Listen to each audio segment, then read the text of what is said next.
ኢየሱስ እንዲህ አለ አለ። አሁንም የሰው ልጅ ከበረ፣ ያው የሰው ልጅ የሚለው ነገር ማለት ነው። ከዛ አምላክ ስለ እርሱ ከበረ፣ ያው አማርኛው እግዚአብሔር ነው የሚለው፣ ግሪከኛው ቴዎስ ነው የሚለው። አምላክ ስለ እርሱ ከከበረ የከበረ ከሆነ አምላክ ደግሞ ራሱን ያከብረዋልና አለ። አሁን ሳብጀክቱ አምላክ ነው፣ ኦብጀክቱ ደግሞ የሰው ልጅ ነው። በአምላክና በሰው ልጅ መካከል ትራንሲቲቭ ቨርብ አለ፣ ተሻጋሪ ግስ አለ። ትራንሲቲቭ ቨርብ አለ፣ ተሻጋሪ ግስ አለ። ስለዚህ አምላክና የሰው ልጅ የሚባለው ኦንቶሎጂካሊ ዲፈረንሺየት አድርጎ ነው ያስቀመጠው ራሱ ኢየሱስ። እና ዲፈረንስ የላቸውም፣ አምላክና የሰው ልጅ ዲፈረንስ የላቸውም። የአህመድ ጥያቄ ይሄ ነበረ፣ ይሄ ፖይንቱ ማለት ነው። የሰው ልጅ ተብሎ አምላክ ወደሚለው አይሄድም። ራሱ አምላክ አምላክ ነው። ከፈለሽ የአምላክ ልጅ የሚለውን ወደ አምላክ ማስጠጋት ትችላለሽ። ግን እዚህ ጋር የሰው ልጅ የሚለው ምንን ታሳቢና ዋቢ ያደረገ ነው ነው የአህመድ ጥያቄ።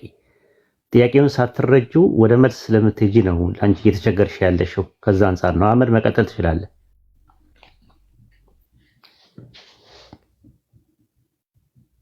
እሺ ያው ደከመኝ ብሏል። ግን ያው የሰው ልጅ የተባለው ሁለት ምክንያት አለ ለማለት ነው። የዳንኤል 7ንም አንስቻለሁ። ሁለተኛ ነገር ደግሞ እርሱ እውነተኛ ሰው ስለሆነ የተራበ፣ የተጠማ፣ የተሰቃየ ሰዎችን ሁሉ የሚወክል ስለሆነ የሰው ልጅ አህመድ በማለት የሰው ልጅ ነው የሚለው ወይስ የሰው ልጅ የሚመስል ነው የሚለው? ከይቅርታ ጋር እሱ ራእይ ነው ያዩ ስላየ ነው የሰው ልጅ የሚመስል ያለው ስለ ራእይ ስላየ ነው። አንድ ያዥልኝ። እሺ ጥሩ። እሺ ለምንድን ነው እንደዚህ ያለው ታውቂያለሽ?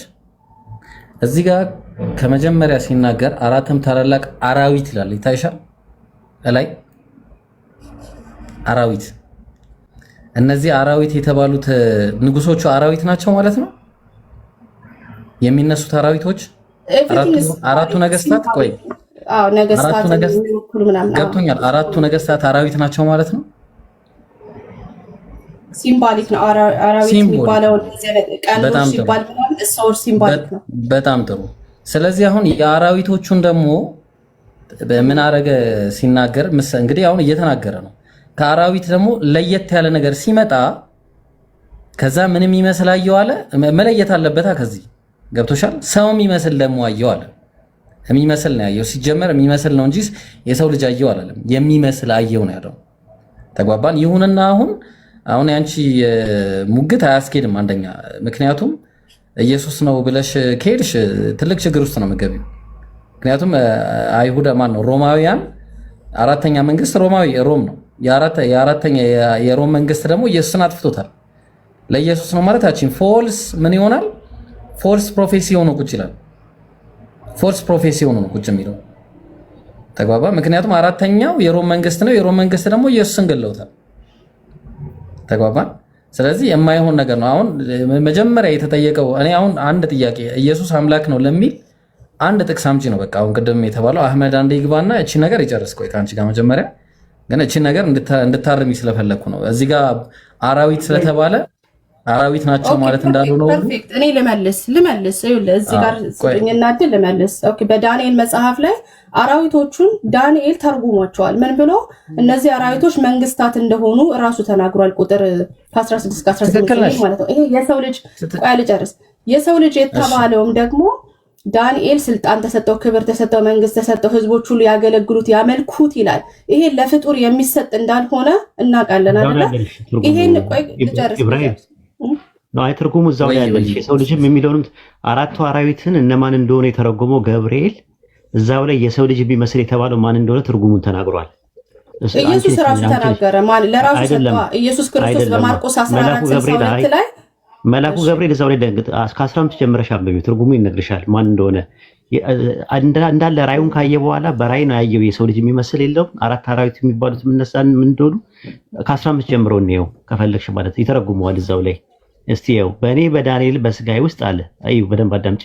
መንፈሴ ደነገጠ፣ የራሴ ራእይ አስቸገረኝ። በዚህ ከቆሙት ወደ አንዱ ቀርቤ ስለዚህ እውነቱን ጠየቁኝ፣ እርሱም ነገረኝ፣ የነገሩን ፍቺ አስታወቀኛል። አሁን ሊነግረው ነው እየነገረው ነው ያለው ማለት ነው። አሁን ምን አለ? ከዛ በኋላ ያለውን ነገር እንትን አለ። ምን አለ? ቁጥር እንትን ላይ እዛው ላይ አንብብለት። 17 እነዚህ አራቱ ታላላቅ አራዊቶች ከምድር የሚነሳው አራት ነገስታት ናቸው። ነገር ግን መጣ ያ ኦፍ ኮርስ እሺ። ከዛ ቁጥር ልክ የሰው ልጅ የሚመስል የሚለውን ቁጥር 26 ላይ ተረጉመዋል። ቁጥር 26 እና 27 ላይ አንብበው የሰው ልጅ የሚመስል የተባለው ማን እንደሆነ ይናገራል። ነገር ግን ፍርድ ይሆናል እስከ ፍጻሜም ድረስ ያፈርሱትና ያጠፉት ዘንድ ግዛቱን ይወስዱታል አለ። መንግስቱ ከዛ ቀጠለ ቁጥር 27 ላይ መንግስቱ ግዛትም ከሰማይ ሁሉ በታች ያሉ የመንግስት ታላላቅ ልዑል ቅዱሳን ህዝብ ይሰጣል። ቅዱሳን ህዝብ ይሰጣል። አይሽ የሰው ልጅ የተባለው ተሰጠ የተባለው የልዑል ቅዱሳን ህዝብ ነው ይላል። ከዛ መንግስቱ ማለት የልዑል ቅዱሳን ህዝብ መንግስቱ የዘላለም መንግስት ነው። ግዛቶች ሁሉ ይገዙለታል፣ ይታዘዙለታል ይላል። ለማን ነው የሚገዙለት? ለልዑል ቅዱሳን ህዝብ ተብሎ ነው የተባለው። ተረጎመው እዛው ጋር። ከዛ በኋላ ቁጥር 28 ላይ የሚላል የነገሩ ፍጻሜ እስከዚህ ድረስ ነው ብሎ ነገረን። በቃ አለቀ። ዳንኤልን 7ን ጠቅሶ የአዲስ ኪዳን ጸሐፊ ዳንኤል 7 ላይ ያለው የሰው ልጅ የተባለው ለከሌ ነው ያለ አካል የለም። አታገኝም። አንድ አታገኝም። ከማቴዎስ ወንጌል እስከ ዮሐንስ ድረስ አለ አመጣለሁ። ዳንኤል 7ን ጠቅሶ ራሱ ኢየሱስ ክርስቶስ በአፉ ተናግሯል። አንቺ ዳንኤል 7ን ጠቅሶ እኮ ነው አምጪው። ዳንኤል 7ን ጠቅሶ ማርቆስ 7 ነው ማርቆስ 14:62 ምን ይላል?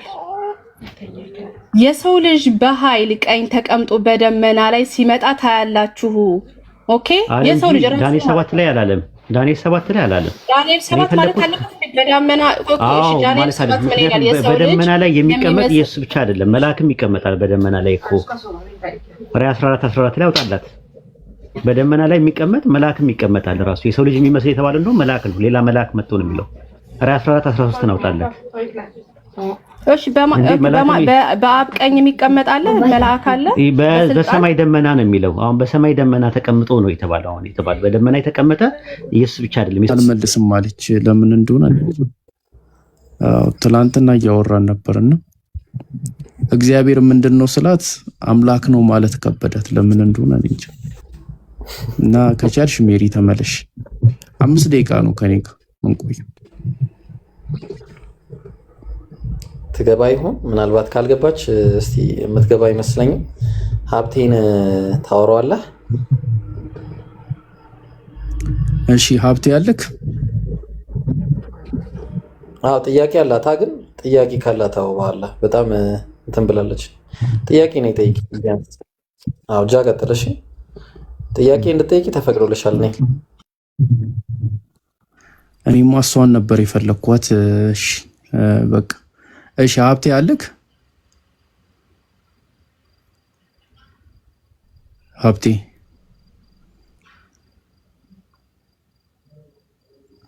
እግዚአብሔር እያወራኩ ነው የሚለው። እንዴት ነው? ደህና ነህ? አለው እንዴት ናችሁ? አለን። ከየትኛው ቤተ እምነት ነህ ሀብቴ? ፕሮቴስታንት ነኝ እኔ። ኢየሱስ ፈጣሪ ነው ብለህ ነው የምታምነው?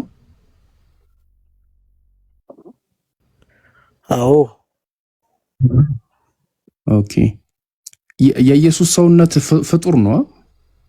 ቅድም ሲወራም ሰምተሃል መሰለኝ።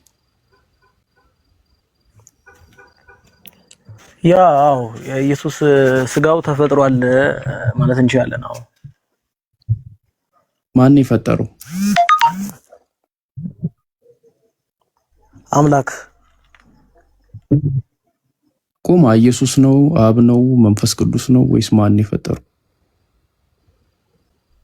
እንዲህ ከፋፍዬ ልነግርህ አልችልም። ማለትም አብ ብቻውን ነው ወይም መንፈስ ቅዱስ ብቻውን ነው ብዬ ልነግርህ አልችልም። ግን አምላክ እንደፈጠረው ነው የሚያስቀምጠው ባይብል እና አብ ብቻ ፈጥሮታል አካሉን ማለት አልችልም።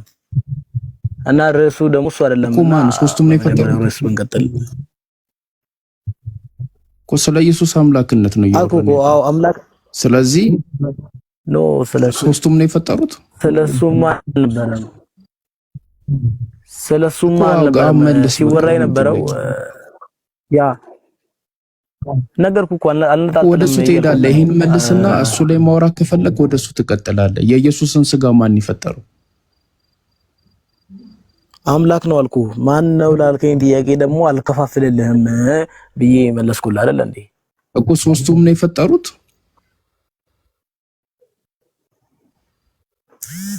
ያ እንደዛ ማለት እንችላለን። እንደዛ ነው የሚለው። እኛ እንግዲህ ብቻውን አብ ብቻ ነው አይደለም። ኦኬ። ስለዚህ ኢየሱስ ራሱን በራሱ ፈጥሯል ማለት ነው። አላልኩም እኔ አምላክ የኢየሱስን ስጋ ፈጥሯል ሲባል አምላክ ፈጥሯል የኢየሱስን ስጋ ስል ኢየሱስ ብቻ የራሱ ስጋ ኢየሱስ አምላክ አይደለም። ኢየሱስ ብቻውን አምላክ አይደለም ማለት ነው። ኢየሱስ አምላክነት ውስጥ ኢየሱስ አለበት እኮ ገባኝ። ብቻውን አይደለም ኢየሱስ አምላክ ነው። አምላክ ነው በደንብ ብቻውን እንዳሉ ነው ገብቶኛል እኮ ገባኝ፣ ተረድቻለሁ። ስለዚህ ኢየሱስ አምላክ ነው እንዴ እኮ። ስለዚህ ራሱን ፈጥሯል ማለት ነው። እንደዛ ነው እያልከን ያለው? አዎ አልኩ። ኢየሱስ ራሱን በራሱ ፈጥሯል። ያ አልኩ እኮ ያ ኦኬ። ስለዚህ ኢየሱስ ራሱን በራሱ ፈጥሯል ማለት እንችላለን። ኦኬ በቃ ስለዚህ ኢየሱስን ብቻ ይመስልካል። ስለዚህ ማለት ነው ብቻ ፈጥሯል ማለትም ከስላሴ ስር አንተ ብቻ ነጥላው አንተ ኢየሱስ ራሱን ፈጥሯል እያልክ ነውና ልክ አይደለም እኮ። ኦኬ እሺ። እኔ ደግሞ መጽሐፍ ቅዱስ አብ ነው እንደፈጠረው የሚናገረው መረጃ ልስጥክ፣ ወይ ደግሞ ኢየሱስ የራሱን ስጋ ፈጥሯል የሚል ጥቅስ ስጠኝ። ነው የራሱን ስጋ ፈጥሯል አይደለም፣ አምላክ እንደፈጠረ ነው የሚናገረው። እንዲህ አፈጥሯል ምናምን ብለህ እኮ ኢየሱስ አምላክ ከሆነ ወር ደግሞ እኮ ኢየሱስ አምላክ ከሆነ ራሱን በራሱ ፈጥሯል አልከኝ እኮ ኢየሱስ እኔ እያልኩ ያለሁት ኢየሱስ ራሱን በራሱ ፈጥሯል እያልኩ ሳይሆን በስላሴ በአካል ሶስት ናቸው፣ በመለኮት አንድ ስለሆኑ ሶስቱ በአንድነት ፈጥረዋል ማለት እንችላለን እንጂ ኢየሱስን ብቻ ነጥለ አንተ ኢየሱስ የራሱን አካል ፈጥሯል እያልክ ነውና እኔ ደግሞ ኢየሱስን ብቻ ነጥዬ አይደለም ማምነው ኦሪጂናስ አይደለም እኮ ገባኝ። ኢየሱስ ራሱ እኮ ኢየሱስ በጋራ ከነሱ ጋር ሲፈጥር ራሱን ፈጥሯል እኮ እያልኩ ነው እኔ በመፍጠር አንድ ላይ ስላሉ በአንድነት ግን ብቻው ተነጥሎ አይደለም። ተነጥሎ ራሱን ፈጥሯል ማለት አንችልም። ኦኬ እሺ። የመጀመሪያ ጥያቄ አሁን እዚህ ላይ ስንት ኢየሱስ ነው ያለው? የተፈጠረውና የፈጠረው የትኛው ነው ኢየሱስ? ያ ሂውማን ኔቸር እና ዲቫይን ኔቸር አለ አይደል እንዴ? ማለት ሃይፖስታሲስ ዩኒየን ኢየሱስ እኮ ገባኝ። ኢየሱስን ፈጠረው አልከኝ። ስለዚህ ኢየሱስ የቱ ነው? የተፈጠረው ነው የፈጠረው? ኦኬ ኢየሱስ የሚለው ስም ሲጀመር ትርጉሙ ምን እንደሆነ ታውቃለህ? ማለት የስሙን ትርጉም ማለት ነው እኮ ኢየሱስን ፈጠረው አልከኝ አይደለው? ኖ ኢየሱስ ማለት የስሙን ትርጉም ራሱ ታውቃለህ እኮ ስሙ ነው። ኢየሱስ ማለት ስሙ ነው አይደለ? ማርያም ያወጣችለት ያ አይደለ? ግን ትርጉሙ ምንድነው ነው እያልኩ ያለሁት እኮ እኔ ትርጉሙ ምን ይሰራልኝ? እኔ ጠየቅኩህ የኢየሱስን ስጋ ማን የፈጠረው ስልክ ኢየሱስን የፈጠርከው አልከኝ ከነሱ ጋር አንድ ላይ ሆኖ። ስለዚህ ኢየሱስ ራሱን ፈጥሯል ስልክ አዎ ኢየሱስ ራሱን ፈጥሯል አልከኝ። ስለዚህ ኢየሱስ ስንት ኢየሱስ ነው ያለው? የፈጠረው ኢየሱስ ነው የተፈጠረው ኢየሱስ ወይስ ሁለት ኢየሱስ ነው ያለው?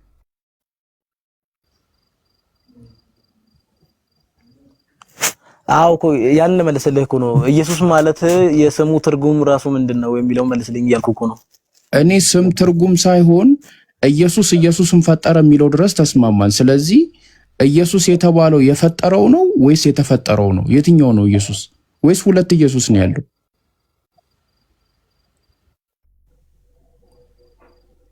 ነገርኩህ እኮ ትርጉሙን ንገረኝና እመልስልሃለሁ እያልኩህ እኮ ነው። የስሙ ትርጉም ኢየሱስ ሲባል ምን ማለት ነው? ምን ይሰራልኛል? የምታውቀው ከሆነ ንገረኝ። አላውቀውም። አታውቀውም ነው ወይስ?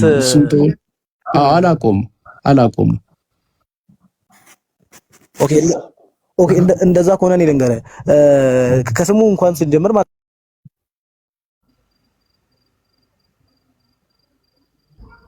የት ሄደ ደግሞ? እሺ ወርዶ ነው። ወርዶ ነው። ማንም አላወረደውም። ዲስኮኔክትድ ነው ያለው። ኢየሱስ ይሆናል ያወረደው። እሺ ምን እሺ ነው? እኔ እኮ ግራ ገባኝ። አሁን ምንም እኮ የማይጠቅም ነገር እኮ ነው ያነሳው። አሁን ኢየሱስ ትርጉም ቢኖረው ኖሮ እኮ እንትና የነቢው ኢየሱስም ያው ነው። ምንም አዲስ ነገር አይኖርም። እኔ እኮ ምን አይነት ኧረ ተው የውይይት አካሄድ ወጉ ጋይስ እንዴ አዲስ ነገር አይኖርም። እኔ እኮ ምን አይነት እሺ መጥቷል። መጥቶ ከሆነ እኔ ጋር ጥቁር ነው የሚታየኝ። ቀጥሉ። እሺ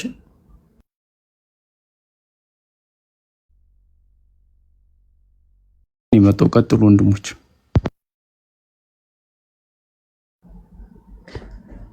ማን ነው የሚለው? ክርስቲያን ነው ሙስሊም ነው? ጨለማ ነው እኔ ጋር። ኦ መስፍኔ ነው። ማሻአላ አውሩት ኢንሻአላህ። እሺ አንዳችሁ ቀጥሉ። እሺ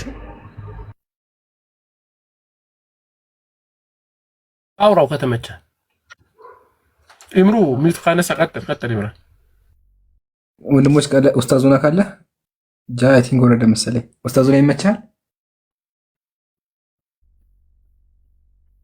ኦኬ ኡስታዝ የለም። ሳላ ካለ መቀጠል ይችላል። በየትኛው ርዕስ ነው የምንቀጥለው? ሰላም አለይኩም። ወአለይኩም ሰላም ወራህመቱላህ። አይ ቲንክ ነገረ ክርስቶስ ላይ ነበርን። እዛው ላይ ስላሴ መቀጠል ይችላል። ነገረ ክርስቶስ ኢየሱስ አምላክ ነው። እዛ ዙሪያ ላይ ነን ወይ ደግሞ ጥያቄ ካለው አስተናግደው። አይ ጥያቄ ሳይሆን ጠይቀዋለሁ። ጥያቄ መስፍን አለ አለሁ። እንዴት ነህ? ሰላም ነው። ኦኬ የአሁኑን ጥያቄ ነው የምጠይቅህና የኢየሱስን ስጋ የፈጠረው ማን ነው ብለህ ነው የምታምነው? ከስር ፖስቼ ነበረ ያንን ሀሳብ አይተሃል? ዕብራውያን ምዕራፍ 10 ቁጥር 5 ላይ ምናልባት ተፖስተውን አይተህ ከሆነ ንገረን። እሱ ነው ከማርያም ከላይ ንገረን። ስጋን እንደነሳ ይናገራል። የኢየሱስን ስጋ ማን የሰራው? ከማርያም ስጋ ነስቷል። ያው እግዚአብሔር ነው የፈጠረው፣ ፈጣሪ ነው የፈጠረው፣ አምላክ ማለት። የትኛው አብ ነው አይደል የፈጠረው? አንድ አምላክ እኮ ነው ያለው። አብ ነው የፈጠረው። ስለዚህ የትኛው ነው አይባልም። አንድ ሴንስ ነው። በዛው የኢየሱስን ስጋ ኢየሱስ አለ፣ ወልድ አለ፣ መንፈስ ቅዱስ አብ አለ። ስለዚህ ለብቻ ለይተህ መናገር አትችልም። ኢየሱስ የራሱን ስጋ መፍጠር ውስጥ አለበት እንትኑ ድርሻው። ድርሻ እንዴት ትሰጣለህ? አንድ ሴንስ ነው ያለው አልኩ እኮ። አንድ ሴንስ ነው በነቸሩ ካየህ አንድ አምላክ ነው ያለው። ያ አምላክ ፈጥሮታል። ኢየሱስ እዛ ሴንስ ውስጥ አለበት በደንብ እንጂ። አምላክ እኮ አብ ወልድ መንፈስ ቅዱስ ብለን አይደለም እንደ ኢየሱስ እዛ ሴንስ ውስጥ አለበት ነው። ስለዚህ የመፍጠር ድርሻ አክሲዮን አለው አይደል? እዛ ውስጥ አገላለጽ አሪፍ ነው። አክሲዮን አይደለም። አሁን እዚህ ጋር እኮ ድርሻ አለው የለውም? ኢየሱስ ራሱ መፍጠር ውስጥ አንድ መለኮት አለ ተብለህ እንዴት ነው? አንድ መለኮት እኮ ነው። አንተ እኮ ኢየሱስ እዛ መለኮት ውስጥ እኮ አንድ ሶስተኛ ነው አይደል? አይ አንተ አገላለጽ ነው። ማንም እንዳትገለጽ። አይ ኢየሱስ ኤሴንስ ውስጥ አለበት አልክ። ከሶስት ውስጥ ስንት ሴንስ አለ? አንድ ሴንስ according to your belief not according አንተ እንደምታምነው ከሆነ አንተ እንደምታምነው እኮ አንድ ሴንስ አለ። ከዛ ያን ሴንስ ሼር የሚያደርጉ ሶስት አካላት አሉ አይደለ? በትክክል አንድ የኢየሱስን ስጋ መፍጠር ላይ የየራሳቸው ድርሻ አላቸው ወይስ አንዱ ፐርሰን ነው? የዛ ኤሴንስ ተካፋይ የሆነው አንዱ ፐርሰን ነው ወይስ ደግሞ የዛ ኤሴንስ ተካፋይ የሆኑ ሶስቱም ፐርሰኖች ፈጥረዋል? ኦኬ አምላክ አንድ ነው። ስለዚህ ፍጥረት የተፈጠረው ደግሞ በአምላክ ነው። ፈጣሪነት ለአምላክ የተሰጠ ነው። ስለዚህ አንድ አምላክ ፈጠረ ነው የምንለው። እዛ ውስጥ እንደዚህ እከለ ወሰደ አንዱ አካል ኤሴንስ ነው። የአንዱ አካል ኤሴንስ ተካፋይ የሆኑ ሶስት አካላት አሉ አይደለ? ያ የአንዱ አካል ኤሴንስ ተካፋይ የሆኑ ሶስት አካላት አሉ። መልጪን እቺ መልስ ግልጽ ነው። የአንዱ ኤሴንስ ተካፋይ የሆኑ ሶስት አካላት አሉ።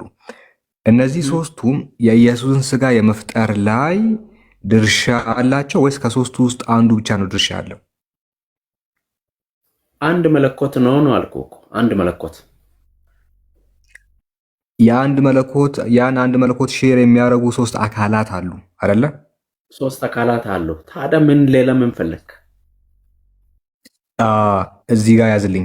እነዚህ ሶስት አካላት ኢየሱስን መፍጠር ላይ የራሳቸው ድርሻ አላቸው ወይስ ከሶስቱ ውስጥ አንዱ ብቻ ነው ድርሻ ያለው?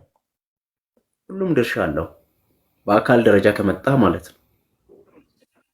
ኢየሱስም ገባ። አሁን ኢየሱስን እየፈጠረው ነው። ኢየሱስ እኮ ኢየሱስ የተባለው ስም አንተ ኢየሱስን ሁለት ኢየሱሶች። እሺ ጥሩ እኮ ነው፣ አሪፍ እኮ ነው። ተረጋጋ። ኢየሱስ እኮ በማርያም ተረግዞ ነው የተወለደው። እንደምን ሆነ?